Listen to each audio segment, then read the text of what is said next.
Oke, baik, kita masuk ke materi yang pertama mengenai aktivitas pencemar, jenis pencemar, dan media pencemar. Kalau slide saya nanti ada bahasa Inggrisnya, itu berarti saya menyadur dari buku, ya. Jadi slide saya ini akan ada English version sedikit, ada Indonesian version, ya. Baik, aktivitas yang dapat menimbulkan pencemar itu ada dua. Dari berbagai sumber yang didapatkan, itu ada aktivitas antropogenik. Kalau bahasa Inggrisnya antropik, ya, bisa juga. Itu pasti berasal dari aktivitas manusia yang terjadi dari dampak suatu proses aktivitas atau hasil dari aktivitas itu sendiri yang menghasilkan pencemaran. Hal yang kedua yaitu aktivitas natural. Aktivitas natural itu berasal dari proses dan dampak yang ditimbulkan secara alami. Misalnya gunung meletus, kemudian ada sekresi makhluk hidup, atau juga bisa dari proses rantai makanan, terjadi pencemaran di situ.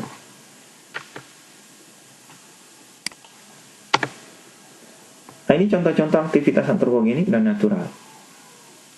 Aktivitas antropogenik bisa dari industrial activity, aktivitas industri, urban activity, aktivitas domestik.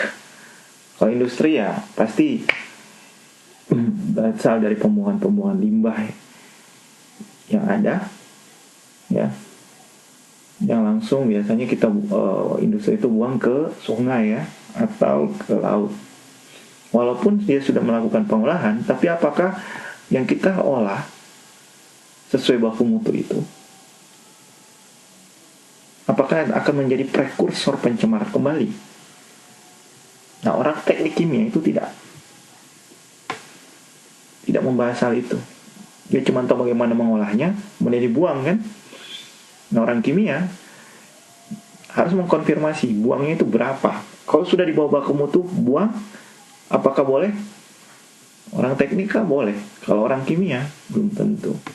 Orang kimia mungkin harus melakukan treatment kembali, ya, bahkan meminimalisir pembuangan ke lingkungan itu dengan konsentrasi yang sangat-sangat kecil, walaupun sudah di bawah baku mutu. Kemudian ada aktivitas urban domestik yang biasa dari pembuangan sampah, membuang limbah-limbah domestik yang ada dari limbah rumah tangga. Kemudian ada aktivitas transportasi, biasanya berasal dari pembuangan bensin, knalpot, CO2, CO, gitu, ya. Kemudian ada aktivitas agricultural activity, usually from the pesticides waste, ya, or fertilizer waste, gitu, ya. Biasanya dari limbah-limbah pupuk atau limbah dari, walaupun pupuk bisa kita buang kalau dia walaupun pupuk itu bisa berasal dari limbah makhluk hidup, ya, kotoran makhluk hidup, tapi biasanya penggunaan chemical in agricultural activity could be being pollutant. Kemudian ada aktivitas turistik, ya, contoh misalnya di tempat-tempat turis, sampah plastik, gitu, ya, atau ya, membuang, sama seperti urban tapi aktivitasnya berbeda dari aktivitas turistik. Kemudian jangan lupa ini ada aktivitas medis, kesehatan, yang sekarang based on COVID-19 biasanya kita throw medical waste, ya. Contohnya saja masker, itu mungkin limbahnya sudah kemana-mana, dan seharusnya peneliti juga mikirkan waste dari limbah ini. Ya. Kemudian aktivitas natural. Aktivitas natural ini biasanya dari bencana alam, hasil proses pembakaran, akibat pergantian musim, atau aktivitas dari hasil ekstraksi makhluk hidup. Kemudian aktivitas dari siklus makhluk hidup, rantai makanan. Ya, itu juga bisa terjadi. Pada dasarnya, ini contoh polutan di aquatic environment. Itu bisa terjadi dengan siklus yang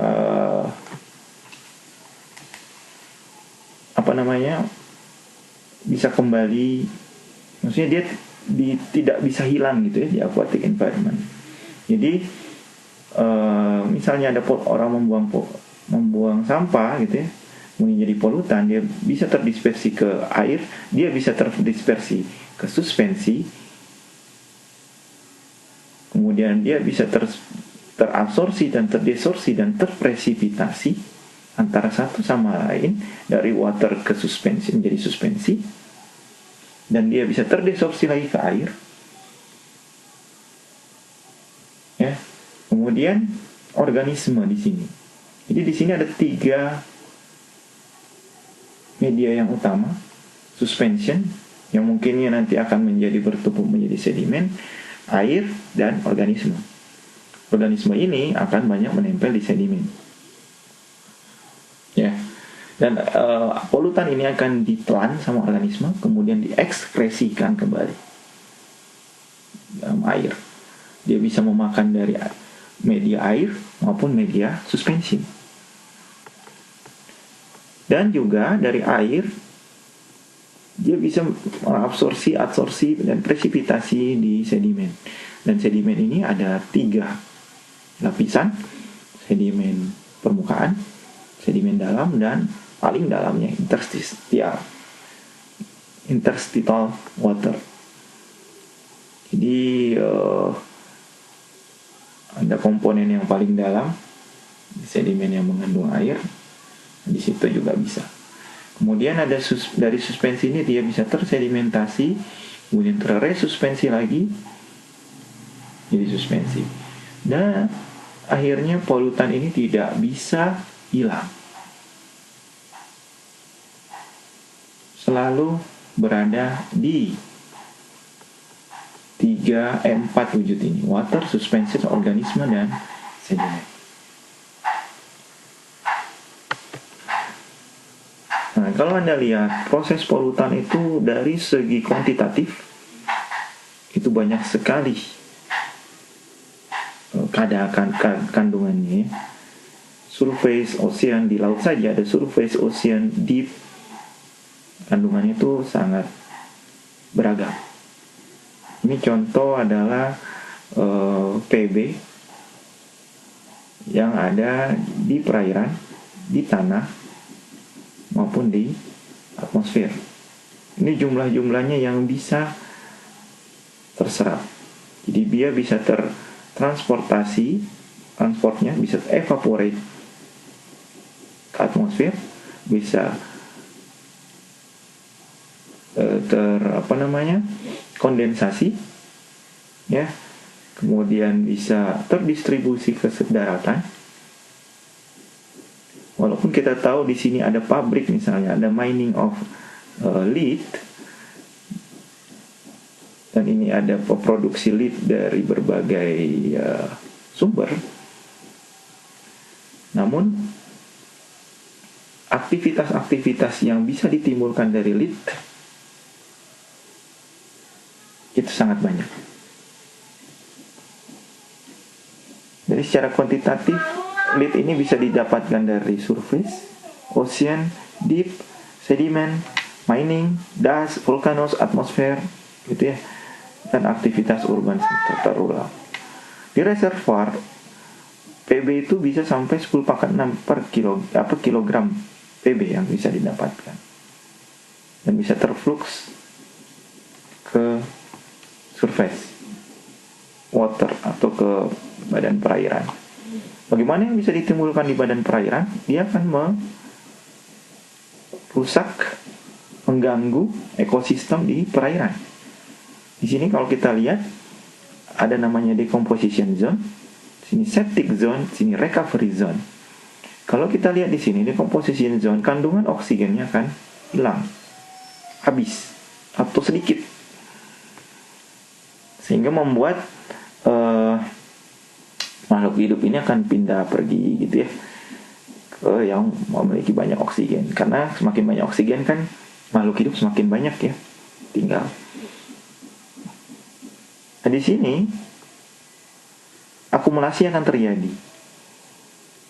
Limbah-limbah yang dibuang ini akan dimakan, berinteraksi dengan cacing, plankton gitu ya, larva gitu ya.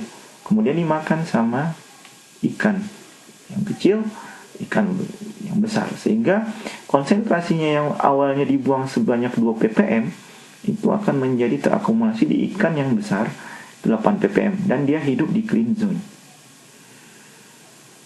gitu ya. Dari recovery zone, trash fish, least isopod di sini hidup, akan dimakan lagi oleh ikan yang ada di clean zone. Jadi ini betapa ngerinya, betapa dangerousnya polutan ini jika dibuang dibuang ke ekosistem, suatu ekosistem, dan apalagi masuk ke rantai makanan dan akan terakumulasi di akhir rantai makanan tersebut.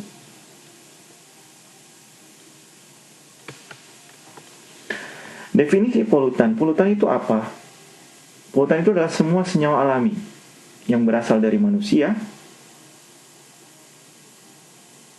Semua senyawa alami atau yang berasal dari manusia, from natural or synthesized, yang masuk ke lingkungan baik secara alami, akibat dari aktivitas alami ataupun aktivitas antropogenik. Kriterianya, polutan ini dapat masuk dari proses fisika dan fenomena alam di lingkungan, bisa juga masuk melalui rantai makanan dan proses kimia di lingkungan. Proses kimiawi, misalnya dia bisa terdegradasi polutannya, atau polutannya bisa termodifikasi menjadi polutan baru, itu banyak.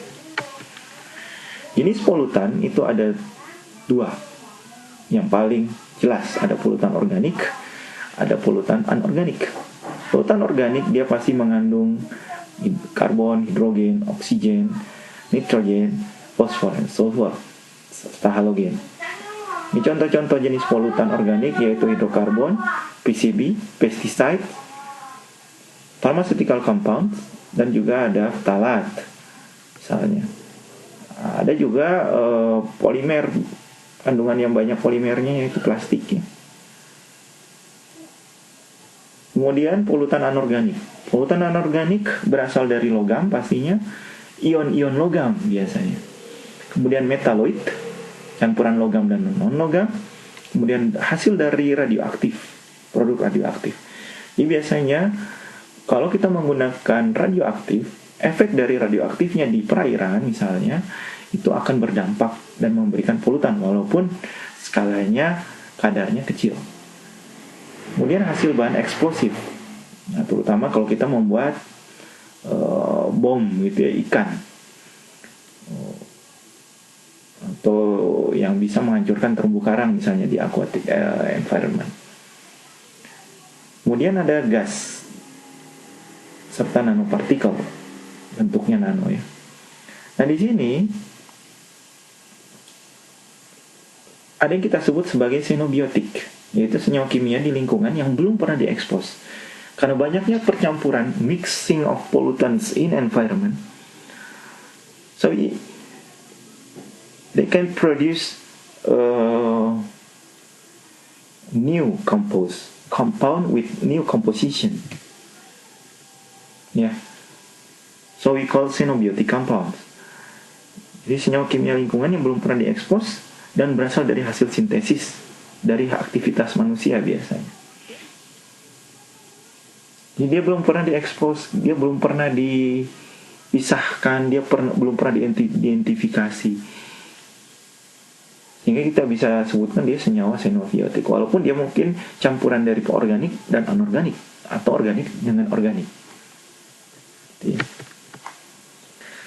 Polutan anorganik sifatnya pasti non biodegradable, availabilitas tinggi dan persisten, pastinya susah terurai. Kemudian spesiesnya biasanya berbentuk ion, kompleks dengan mineral, asam, logam, mineral, asam, kompleks biasanya dengan senyawa organik. Kemudian berbentuk logam oksida, sulfat, sianida gitu ya. Logam asam juga bisa, dan seterusnya.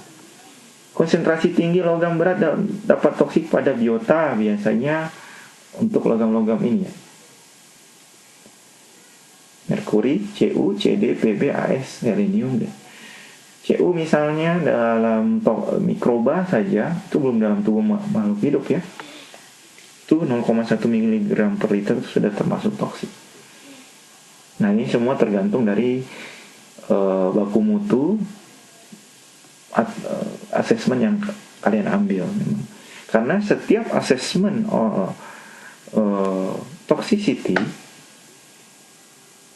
it depends the species, it depends on the pollutant. Jadi berbeda-beda pastinya. Nah contoh polutan anorganik di pertambangan yang biasa ditemukan pasti besi, CuCd, Mn gitu ya. Karena daerah-daerah pertambangan biasanya yang kita banyak lihat itu kandungan besi sama Mn sama Cd. Itu biasanya berasal dari daerah pertambangan atau industri. Dan ada ecological waste yang pastinya menjadi limbah di lingkungan, yang pasti menjadi limbah di lingkungan adalah Fe, Mn, Cu, Zn, dan Cd. Partikulat juga termasuk polutan anorganik karena dia bisa tempat menempelnya logam-logam yang mudah menguap di sana dalam bentuk oksidanya, ya. Jadi biasanya kan kalau kita naik ke motor terus pakai masker, kadang masker kita itu berubah warna itu ya, kalau sering dipakai, apalagi di tempat yang terpolusi. Itu kadang bisa mengandung salah satu logam ini dalam bentuk oksida ini. Dan pastinya berasal dari aktivitas antropogenik dan alami. Nah, polutan anorganik dalam bentuk ionnya itu dapat terdeposisi ke dalam sedimen, biasanya dalam konsentrasi tinggi ya, dan kita bisa sebutnya sebagai co-precipitation. Metal ions biasanya berinteraksi dengan sedimen bisa dari 3 hal: teradsorpsi, pertukaran ion, maupun bentuk kompleks dengan sedimennya. Karena kan mengandung organic compound ya, sedimen juga, sehingga bisa membentuk kompleks with the sediment. Kemudian kita juga bisa lihat solubilization factor. Untuk anthropogenic activity biasanya contohnya dia membentuk ada agen pengkompleksnya, misalnya dengan sabun karena dia surfaktan biasanya, dan senyawa-senyawa yang kurang polar gitu, yang lebih hidrofobik, nah itu bisa help solubilize metal. But may also occur naturally. Humic and fulvic acid produced by decay of organic material solubilize metal. Jadi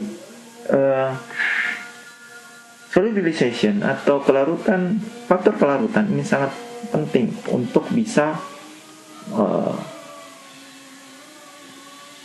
ion metal itu bisa terakumulasi.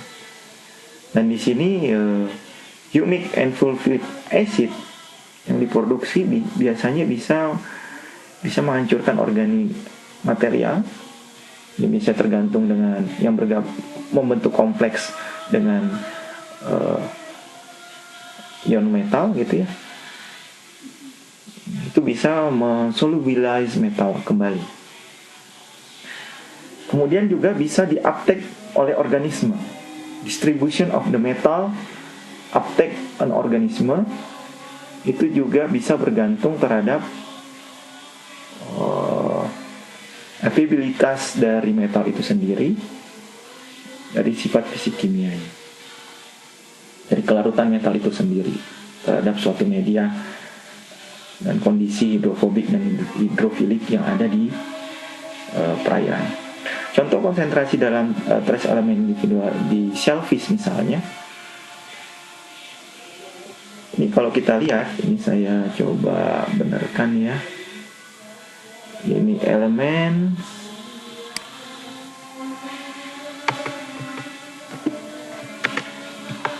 in individual organs of shellfish.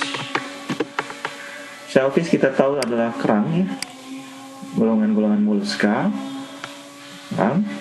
Dan di sini persentase animal dalam miligram per kilogram kandungan Pb dan Cd itu semua berada di organ-organ dalam shellfish.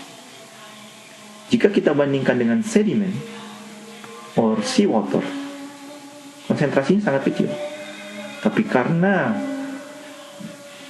makhluk hidup itu bisa menjadi bioakumulasi, sehingga dia bisa mengakumulasi kadar konsentrasi suatu polutan di perairan. Apa bedanya bioakumulasi sama biokonsentrasi? Kalau bioakumulasi, dia bisa makhluk hidup yang bisa mengakumulasi polutan, gitu ya, dalam rentang periode tertentu, gitu ya. Kalau biokonsentrasi, dia punya konsentrasi minimum sampai dia meninggal, ya, until the species is die. Jadi dia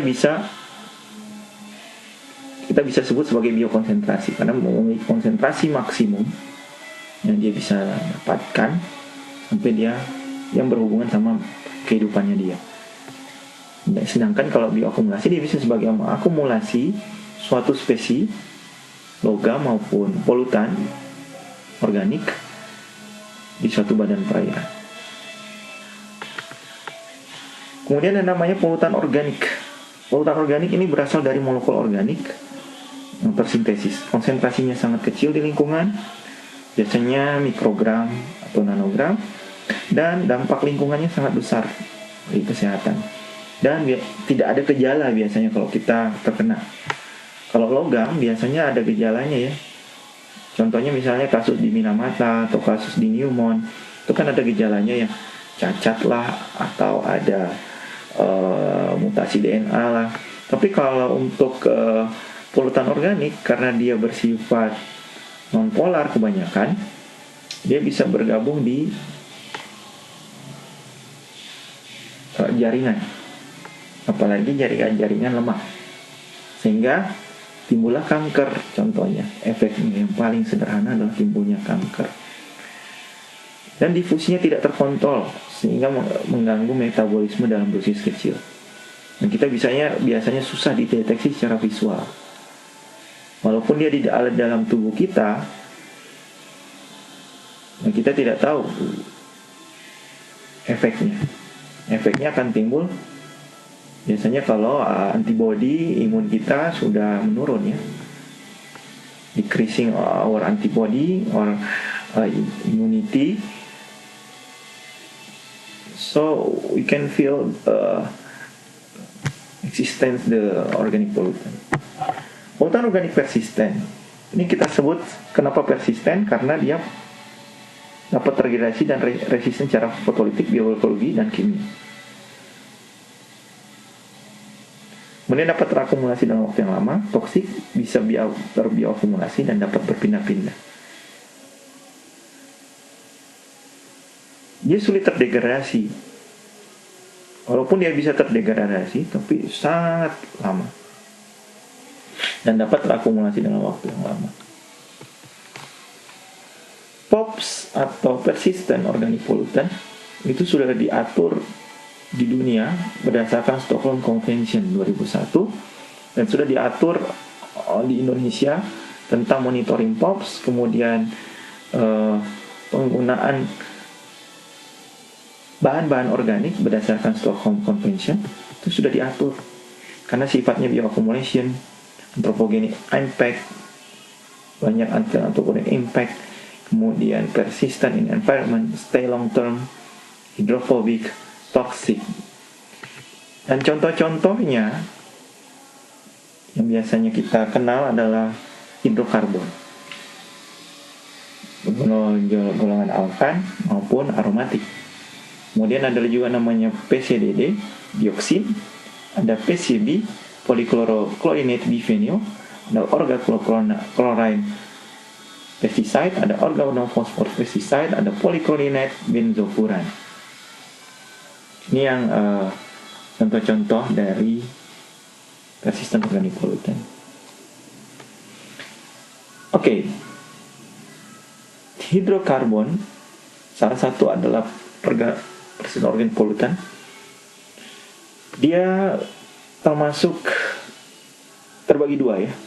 Ada unsaturated hidrokarbon, ada saturated hidrokarbon. Unsaturated hidrokarbon contohnya alkena, alkuna, dan bisa non aromatik, bisa aromatik. Sedangkan saturated hidrokarbon bisa siklik, hidrokarbon siklik, bisa cabang atau alifatik yang ada panjangnya.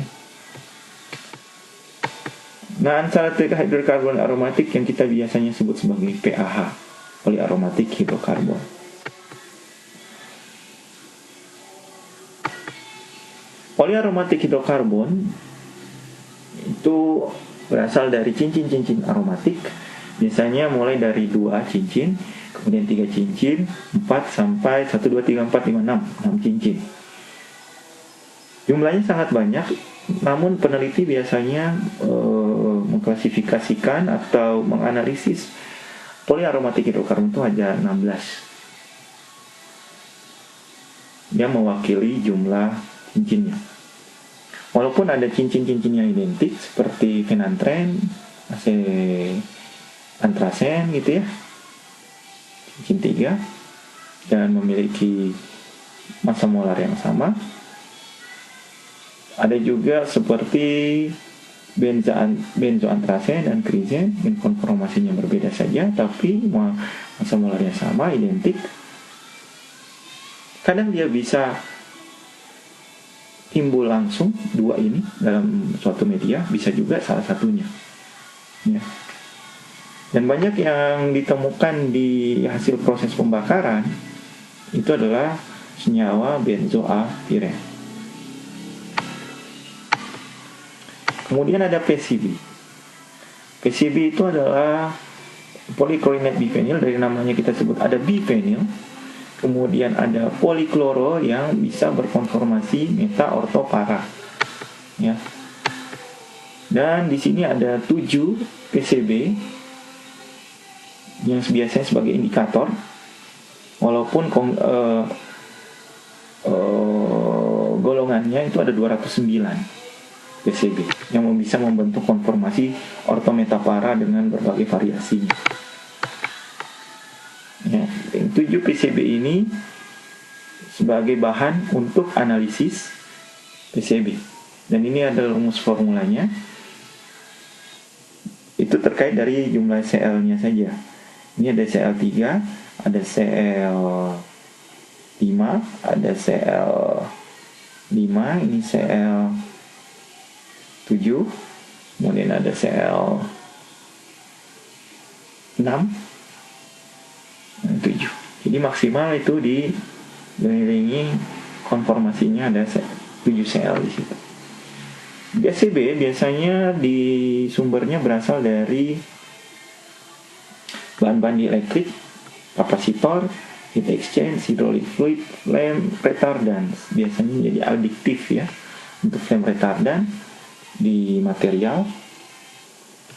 Sedangkan kalau yang hidrokarbon itu biasanya dari limbah minyak, limbah-limbah hasil pembakaran, hasil petrogenik yang berasal dari penyulingan minyak atau pembuangan minyak di perairan. Kemudian ada namanya organochloride. Organochloride ini pesticides. Ini golongan pestisida yang mengandung klor. Contoh-contohnya ada aldrin, dieldrin, hexachlorobenzene, DDE, DDD, DDT, heptaklor misalnya, dengan konformasi yang berbeda-beda.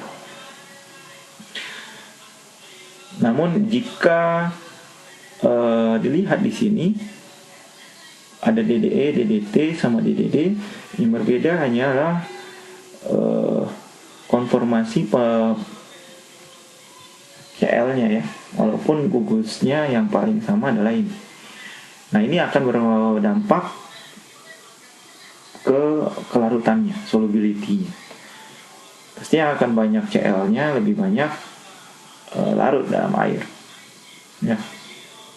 Walaupun pemisahannya DDE, DDD, DDT ini cukup sulit ya. Kalau kita menggunakan GC misalnya, itu bisa dalam satu puncak isinya 3 ini. Karena dia perbedaannya hanya di cabangnya saja. Kemudian organoklorin ini biasanya mengganggu sistem imun dan sistem reproduksi dalam jumlah yang kecil. Ada juga PCDDD seperti ini, dioksin, dan dia bisa membentuk terkonformasi membentuk cabang-cabang yang lain. Ini juga ada polybrominate biphenyl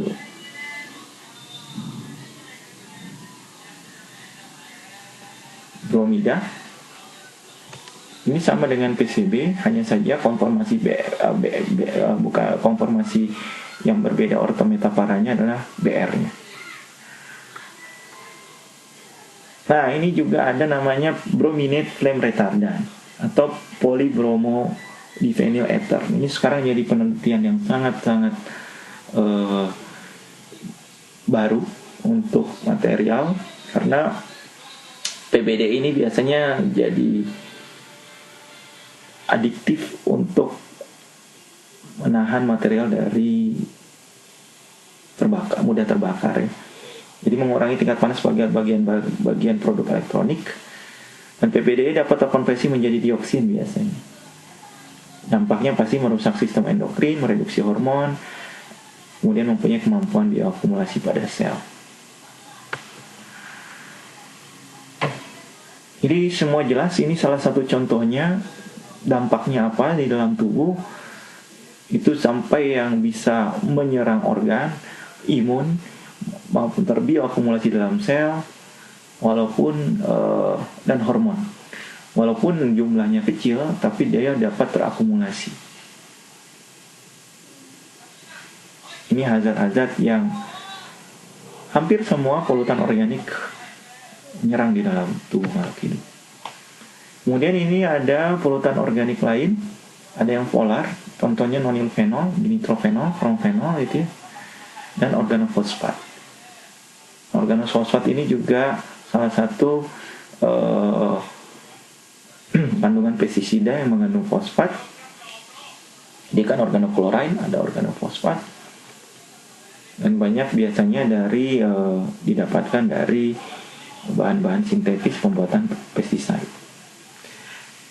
Nah, sifat fisika dan kimia yang harus kalian tahu untuk melihat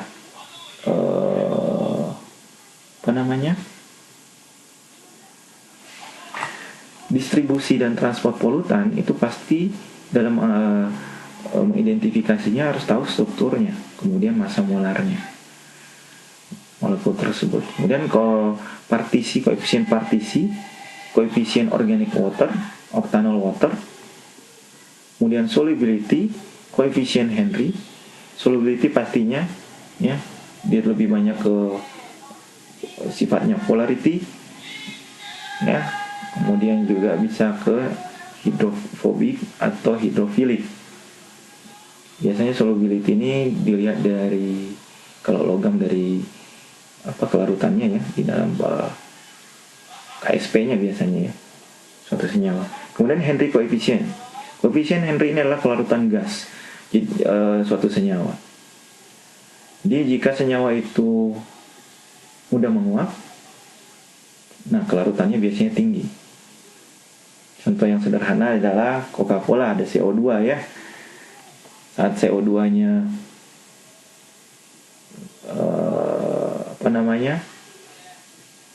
karena ada tekanan uap di situ. Kalau kita masukkan Coca-Cola di dalam kulkas, langsung banyak busan yang keluar kan dari dorongan CO2 itu. Ini koefisien Henry-nya pasti lebih banyak, lebih besar daripada saat Coca-Cola kita panaskan terus kita buka. Pasti CO2-nya sudah tidak ada karena tekanannya sudah, saat kita buka kondisi panas, busanya tidak terlalu banyak gitu ya, tekanannya kecil. Itu bergantung pada volatilitas dari suatu polutan. Kemudian ada vapor pressure and boiling point. Ini juga bisa menentukan dia termasuk volatile atau tidak. Kemudian ada bioconcentration factor. Ini biasanya untuk menentukan berapa konsentrasi compound itu di organisme maupun di lingkungan, baik itu di sedimen atau di water. Kita bisa bandingkan di situ. Dan yang terakhir ada LD50. Nah, LD50 ini adalah dosis ya, biasanya 50% terhadap makhluk hidup suatu kompon tertentu. Nah, apakah dari dosis 50% membuat makhluk hidup itu mati, itu bisa memberikan toksik atau tidak gitu ya. Karena kadang misalnya 1 mg per kilogram sama 1 nanogram per kilogram itu pasti berbeda ya LD50 nya. Dan itu diujikan ke makhluk hidup apa, manusia kah, mencit kah, itu berbeda pastinya LD50 nya. Nah, saya ingin kalian mencari salah dua lah dua senyawa polutan organik, dan kalian bisa mencari data 1, 2, 3, 4, 5, 6, 7 ini ya. Dari 7 ini kalian bisa cari di literatur, terutama untuk bioconcentration factor. Kalian harus lihat dulu surroundingnya dari mana gitu ya, surrounding lingkungannya dari mana, air kah, sedimen kah, dan itu airnya dari mana, air permukaan kah, air laut atau apa, itu tergantung. Itu kalian bisa cari 2 senyawa saja polutan organik yang memiliki data 4 ini dan beri keterangan, terutama dari data itu. Misalnya koefisien L-nya tinggi, bagaimana? Solubility-nya tinggi pada apa? Artinya apa? Bioconcentration-nya tinggi, artinya apa? LD50-nya tinggi terhadap apa? Artinya toksik di mana? Itu ya. Nah, itu dikumpulkan minggu depan. Tiap orang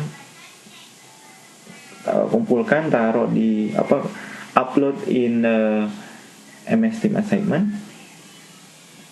Minggu depan kita bahas.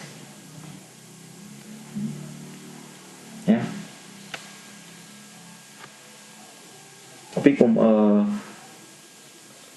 kumpulkannya ya sebelum hari Senin ya, biar saya juga bisa lihat dulu. Kalaupun Anda mengumpulkannya di saat kuliah, paling nanti kita bahas di akhir ya. Itu dulu untuk yang sesi pertama ini. Saya akan kasih waktu 15 menit jika ada yang ingin ditanyakan. Terima kasih.